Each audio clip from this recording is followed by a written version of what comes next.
Do your insurance leads feel dead, like ancient artifacts gathering dust, full of no's and wasted time? You've heard the gurus preach the numbers game, telling you to just dial more, smile more, and eventually something will stick.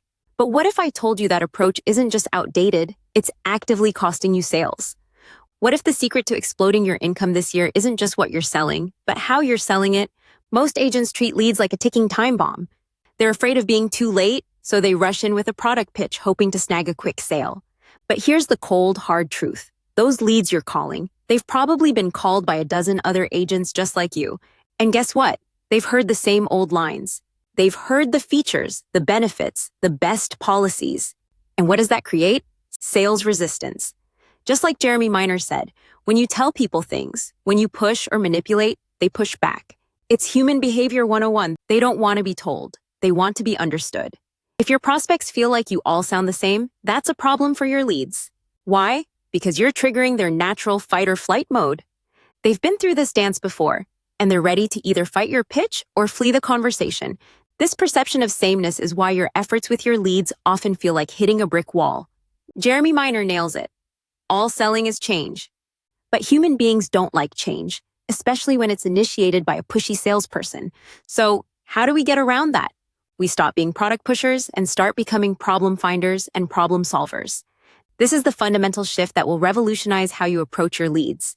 Think about it. Your product or service solves a problem or an emotional need, right? Of course it does. But here's the catch. Your prospects often don't even know they have that problem, or they don't understand how bad it really is. They certainly didn't wake up thinking, man, I really need a new life insurance policy today. Your job, especially with leads, isn't to immediately present a solution. It's to help them uncover the problems, the pain points, the potential consequences they haven't even considered. Jeremy calls it problem finding before problem solving. It's like problem solving comes after they buy from you. Your goal is to reveal challenges they didn't even know existed, creating a gap in their mind between their current situation and a better future with your help. This is how you differentiate yourself from every other agent who's called them with the same old pitch. So, how do you become a problem finder? Especially when you're working with leads that might be a bit cold, it starts before you even pick up the phone. With aged leads, you have information like a name, an address, maybe some basic demographic data, or even the type of insurance they initially inquired about. Use that. Step 1. Research common pain points. If it's a form fill for life insurance from 2 years ago for a young family, what are their potential problems? Loss of income for the surviving spouse, children's education, mortgage payments. If it's a senior interested in final expense, what's the lurking fear? Burdening their loved ones with funeral costs. Do a quick mental scan of the common challenges associated with the type of leads you have. Step 2. Hypothesize the worst-case scenario. What happens if they don't address this potential problem? What are the consequences? This isn't about being negative. It's about understanding the urgency if the problem is indeed present. Step 3. Empathize with their potential situation. Remember, they might not know they have a problem, or they might be downplaying it. Your job is to gently guide them to that realization. This pre-call mental exercise helps you walk into the conversation with a purpose, not just a script, and makes you more equipped to ask the right questions. Would you like to know how to eliminate sales resistance within the first 30 seconds? This is the money shot, how you disarm prospects, especially leads who are already on guard, within the first 30 seconds. Jeremy talks about it, and it's gold. Neutralizing hidden sales pressure. When we act needy, aggressive, or overly attached to making the sale, we trigger fight or flight. Prospects shut down, they give you one-word answers. Then you get the classic, I need to think it over, or your price is too high. The key? Detachment. Detach yourself from the outcome of the sale. Focus instead on whether you can actually help them. This isn't just a mindset, it's reflected in your words and your tonality. Here's how you open the conversation to melt away that resistance. Agent. Hi, prospect. This is Super Sales Agent with the Super Sales Agency. I'm calling because you responded to an inquiry about life insurance a while back, and I'm not quite sure if we can even help yet. I just wanted to touch base to understand a bit more about what you might have in place already, just to see if it even makes sense for us to continue this conversation. Is now a good time for a quick chat? Why this works. Not quite sure if we can even help yet. This immediately disarms them. You're not assuming you can sell them something. You're not pushing, you're inviting. To see if it even makes sense for us to continue, you're implying that it might not be a fit, which makes them curious. They're not being sold, they're being evaluated in their mind. Neutral tonality. Your voice should be calm, unhurried, almost academically curious. No high-pitched salesy tone. This approach creates what Jeremy calls collective confidence. You're confident in your process, not desperate for the sale. It makes them think, oh, this isn't like the others. And it opens the door for a real conversation, not a pitched battle. Asking the right questions at the right time is crucial. This isn't about rapid-fire interrogation. It's about strategic curiosity. Jeremy emphasizes 3 forms of communication, and we're aiming for the most persuasive, dialogue. We want to allow them to persuade themselves, and that comes from asking specific neuro-emotional persuasion questions, NEPQ. Let's break down the initial stages, focusing on aged leads. Stage 1, connecting questions. The goal here is simple. Take the focus off you and put it squarely on them. Build rapport, but not with fluff. With aged leads, you're leveraging that initial inquiry they made. Agent. So, prospect name, just to start, when you initially looked into type of insurance, HRG, life insurance. A while back, what was happening in your life that made you even consider looking at that in the first place? Why this works. What was happening in your life that made you even consider? This is open-ended. It invites them to tell their story, not just give a yes or no. It helps you understand their original motivation, which, even if stale, is a powerful indicator of a potential underlying need. It's gentle, non-threatening, and connects to their past experience. Stage 2, situation questions. Now we gently guide them to uncover their current reality. Most people, especially with complex topics like insurance, don't have a clear picture of their financial situation. For example, how much their family would actually need if something happened. Your role is to help them quantify it, not judge it. Agent. And just so I understand, what do you currently have in place now regarding e.g., life insurance coverage for your family? Agent. And who else relies on your income or would be impacted financially if something were to happen to you? Agent. If the worst were to happen, who would be the one responsible for handling all the expenses, the mortgage, funeral costs, car payments, daily living, putting kids through college, and so on? Why these questions work? Neutral language, no jargon, no assumptions. You're simply gathering facts. Helps them self-discover. You're not telling them they're underinsured.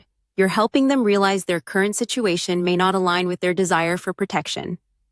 Starts building the gap. Without explicitly stating it, these questions start painting a picture of where they are versus where they could be, or where their family should be, if tragedy struck.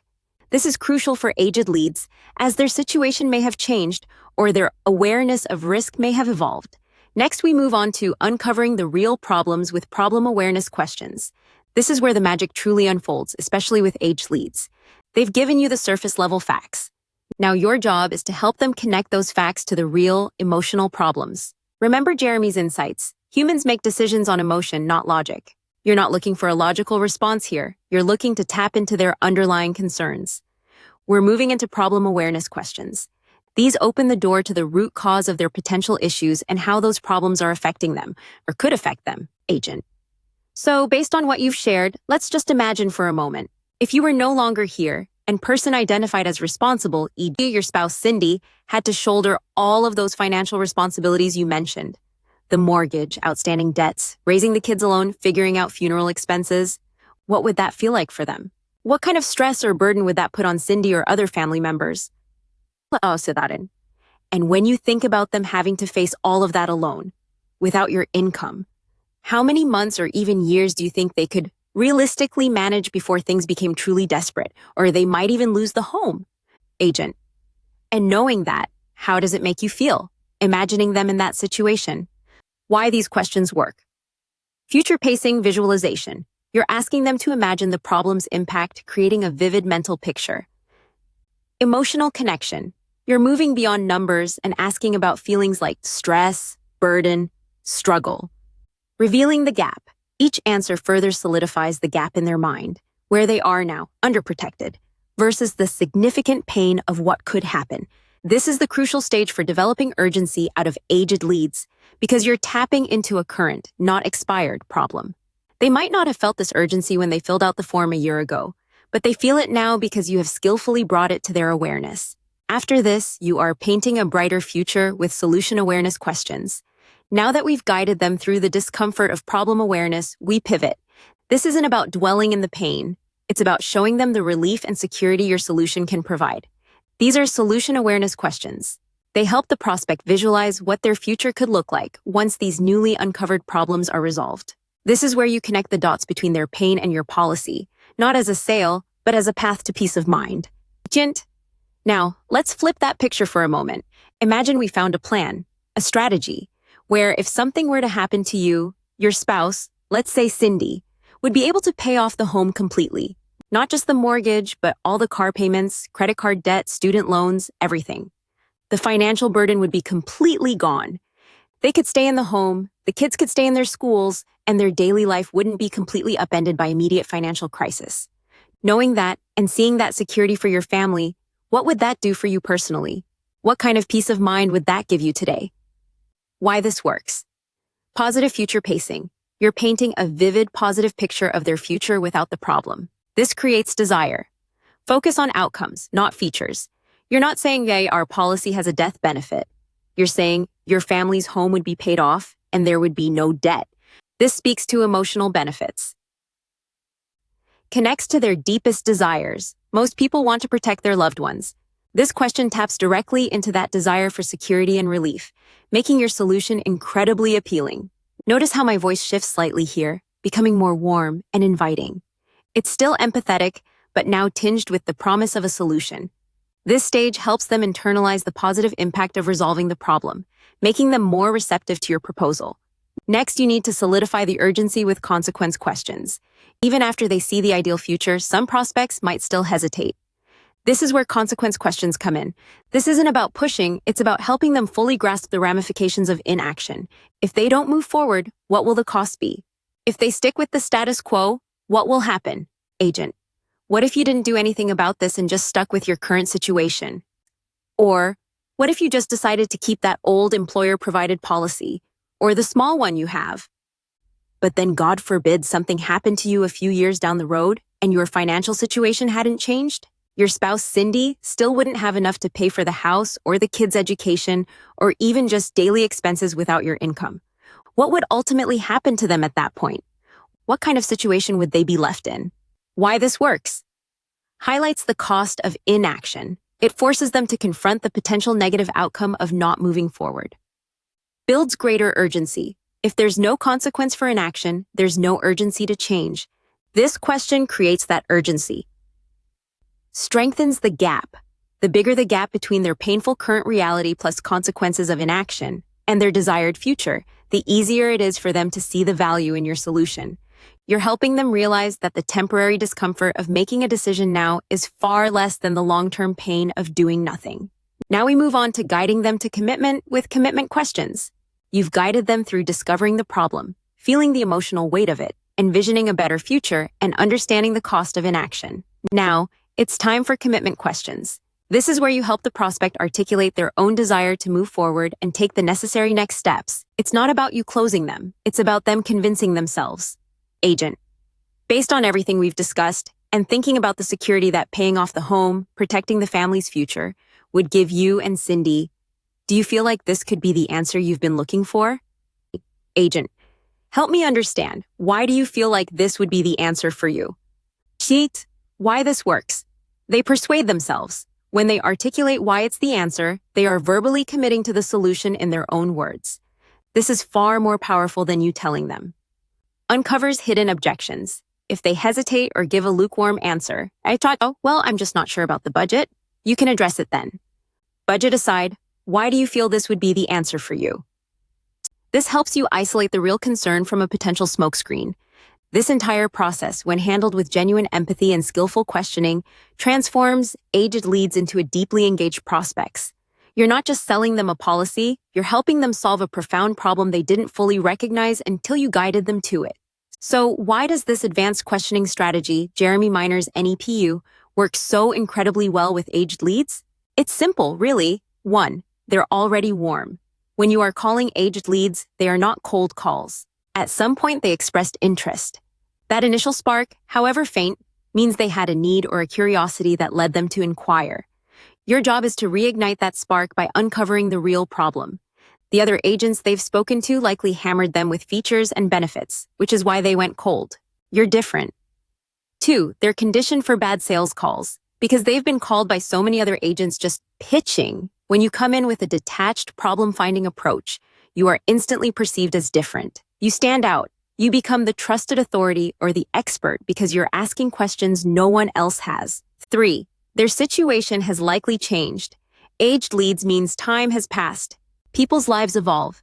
They might have gotten married, had a child, bought a house, changed jobs, or simply become more aware of their mortality or financial vulnerabilities.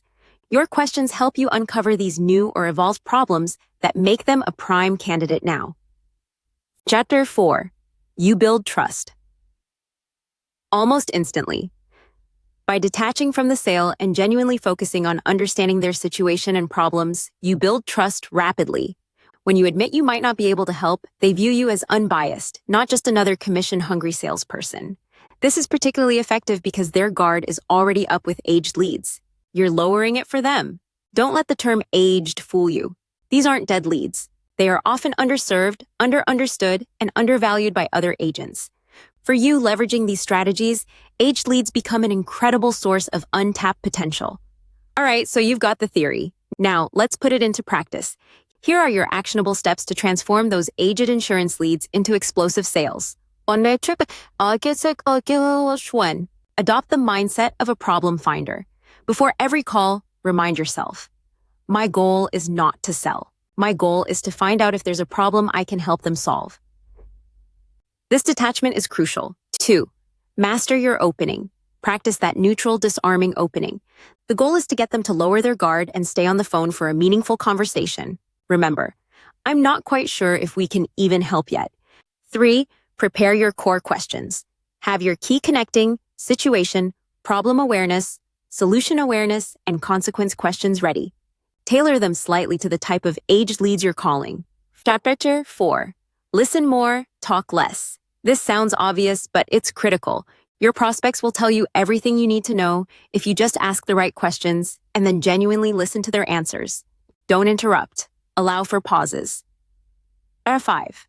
Focus on emotion, not logic. Always bring it back to how they feel about the potential problems and the desired solutions. Selling to needs will leave you playing a numbers game. Helping them find their real problems is how you win. 6. Practice role-playing.